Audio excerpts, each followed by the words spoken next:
Brothers and sisters, it's great to be back with you again, and welcome to our second session on entering into the heart of Pope Francis. That passage into the Pope's concerns, the Pope's loves, the Pope's vision for the world that we're going to use by using the letter to St. James, the letter of St. James rather. And last week we kind of had a little bit of an introduction because, as we said, St. James and Pope Francis are two men that have a lot of similarity. They're both men who look at the church and they look at the situation of the world and they say, this world needs to hear the saving message of Christ. How can we as Catholics bring that message in practical ways to the needs of people? So St. James is, above all, like Pope Francis, somebody who is exceptionally practical. He understands human nature.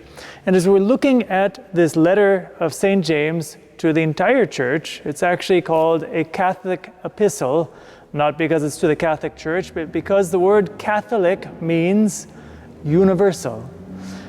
James wrote a Catholic epistle because it goes not just to one church in one particular place. It was a church directed to the entire world, to the entire church that was known at the time.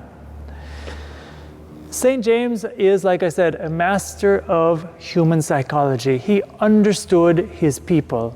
To use the words of Pope Francis, he was a pastor who smelled like the sheep. He was with them. He suffered with them. He heard what their complaints were. He saw what their needs were, and he wrote letters that wanted to address that. And part of knowing human nature is knowing what are the things that we always fall into. What are our most common defects? What's the stuff that, as a priest, that you hear in confession? You know, St. James was a priest. He was a bishop. I'm sure he heard confessions. As a priest, when you sit down and you hear 20 confessions and 18 people say more or less the same thing, you start to get an idea. These are the needs of the people. These are the needs of the church. The first thing that St. James addresses in his letter was an issue that I think all of us can appreciate. It was an issue that stems from our weak nature, and it was this. We start, if we're not careful, to look at society and divide people up into little groups. Well, what do I mean? When we start categorizing people, when we start looking at people in terms of this one is rich, this one is poor, this one dresses well, this one doesn't dress so well, this one lives in this neighborhood, the other one lives over there, and so on. When we start to categorize and group and judge people according to those kind of categories, we know that we are not judging with the heart of Christ. And if we're not judging with the heart of Christ, then you can be sure we're not judging with the heart of Pope Francis or of the Apostle James. So the first thing that he says is this: my brothers and sisters, show no partiality as you adhere to the faith in our glorious Lord Jesus Christ. And he gives a very specific example. We can imagine the same thing more or less today. If a man with gold rings and fine clothes comes into your assembly, and a poor person in shabby clothes comes in also, and you pay attention to the one wearing the fine clothes and say, sit here, please, while you say to the poor one, stand there, or sit at my feet, have you not made a distinction among yourselves and become judges with evil designs? And this is, like I said, a massive temptation for all of us. Well, I think it merits looking into a little bit. Why do we make distinctions? Why do we judge people according to these categories? Why do we look at a person and simply not want to be with them, or look at another person and say, yes, I do, that's the one I want to be with? At the root, there's one issue. We look at people, but we don't see a person. We look at people and we see things. And we get attached to things. And those things could be anything. A lot of the times it's represented by how much money you have, obviously. If you have money, then you can afford to buy nice things that we all want. But things could be anything. It could be personal appearance, it could be being good at sports, it could be qualities and characteristics that this person is a great speaker, this person is a great athlete, this person is handsome, whatever, and I'm not. Whenever we compare ourselves to others because of things, we're going down the wrong road.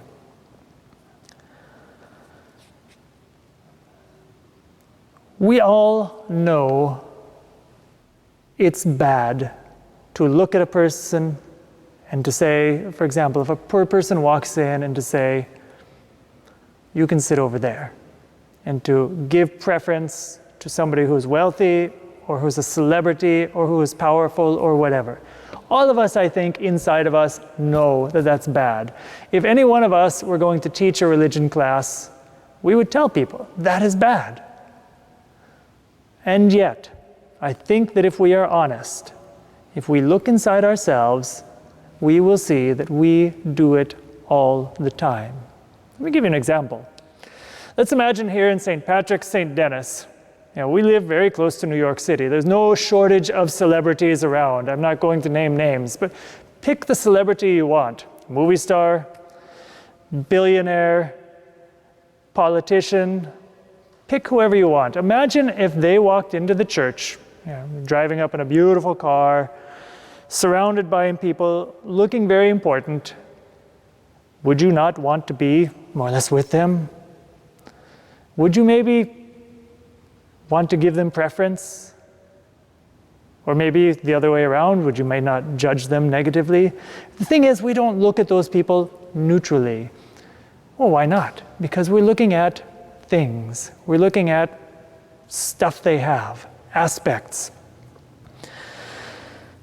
Or perhaps when we see somebody who is not the one that we would want to be with, we have different ways that we can act. For example, I don't know your background. For some people, it may be a young person who has tattoos. And we make a judgment. Now, that young person who has tattoos may be the most active young person in the parish. That young person who has tattoos may have had a giant conversion and come from a troubled background, and those tattoos are just a mark of that. That young person who has tattoos may be a saint. And nonetheless, we see tattoos. We do not see the saint. The other option is perhaps we see a poor person, for example, at the door of the church. A poor person is begging. I think we see that one commonly enough. Especially, I used to live in the Philippines. I've lived in Rome, for example. It is common. You come to a big church, a cathedral or something, and right there in the doorway, seated or laying prostrate, is a beggar. And the temptation that can come to us is just not to see them. Why is that? So this is the stuff that St. James is getting into, and this is what Pope Francis perpetually is talking about in his encyclicals. However, I don't want to just make it look like this is a one-way street, because, there is another temptation, the exact same thing, but in the opposite direction, and it is just as bad. What happens when we start to break people into classes, and then to judge people badly because they have more than we do? That was communism. We actually just lived through a century dominated by communist ideology. There was a period where over 50% of the world was under communist power. And what was at the root? It was envy. It was saying, here's a group of people that are bad because they have more maybe than you do. You are entitled to something they have. And that is just as evil, that is just as unpleasing to God as judging a person negatively because they have less. In the end, it's the same thing. We are looking at what a person has. We're looking at things. We're looking at external realities. We no longer see a human being. You know, I told you I lived in the Philippines, and the Philippines is a country with a very big social divide.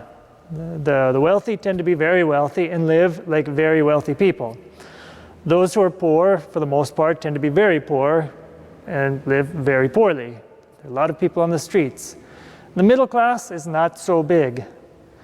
And I did a lot of youth work, and I tended to be in the schools of the wealthy kids. In some of those schools, I remember, some of those kids were celebrities. I knew kids who were models. I knew kids who either they or their parents or their siblings, or maybe all of the above, were on television, maybe even in movies, or politicians, famous people. And I can tell you, I know more than one case of kids who just, in a certain sense, wanted to disappear. They didn't want to be looked at like famous people. They didn't want to be treated differently. I remember one particular girl, her friend was telling me this, but she said, all she wants to do is just go to her friend's house because she knows every time she steps outside, they go to a coffee shop or something, everybody wants to be there. Everybody wants a signature. Everybody treats her differently. We were not made for that. Pope Francis wrote recently, it was actually about a year ago, or less, it was in January of 2015, on the 5th anniversary of the earthquakes in Haiti.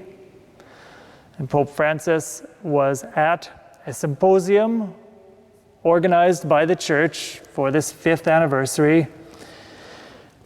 And he wrote a few things about how to recover in this country with this vast economic divide. And he said this: the person is at the center of the church's activities, thus ensuring that material needs are met in order to help Haitians to further their own spiritual and religious lives is critical. What's he mean? He says, whatever we do as Catholics, whatever we do as a church, we can't be concerned about the prestige of our parish, about what people are going to think of me if they see me, about what is this costing me to my comfort. He says, there are people out there. They are at the center of our mission as Catholics. Look around the world and see people. Because when we look around the world and no longer see things, categories, but we see people, then our hearts will be moved. Then we will change. Then we will be willing to step out. And the second thing, that he said is this: charity is the inner life of the church and is manifested in ecclesial communion, communion between bishops and with bishops, who are the first ones responsible for the service of charity. So he mentions the bishops, but that communion, he says, is for the whole church. What does that mean? Communion, being together, not having categories, not looking at people as things, not breaking people into groups. Communion is about everybody being one.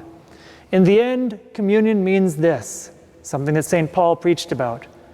You and I, everybody in the church, we form one mystical body. We don't hate our own bodies. We love our bodies. We take care of our bodies. And if somebody out there is part of your body, you form part of the same body, and that person is in need, if there is love, we will reach out to them. That is the message that St. James preaches to us. That is the message of Pope Francis. So let's bring this to our prayers. Let's be men and women who are going to put this into practice. And let's continue delving into the letter of St. James. And I'm also going to recommend, really, read Evangelii Gaudium. It is the Holy Father's apostolic exhortation. It talks about the joy of the gospel, not being sad, being forced to go out and touch people's lives, the lifestyle that will bring you joy. Let's begin to read these documents together, knowing that when we put this stuff into practice, this is when you and I are going to be active, convinced, real Catholics.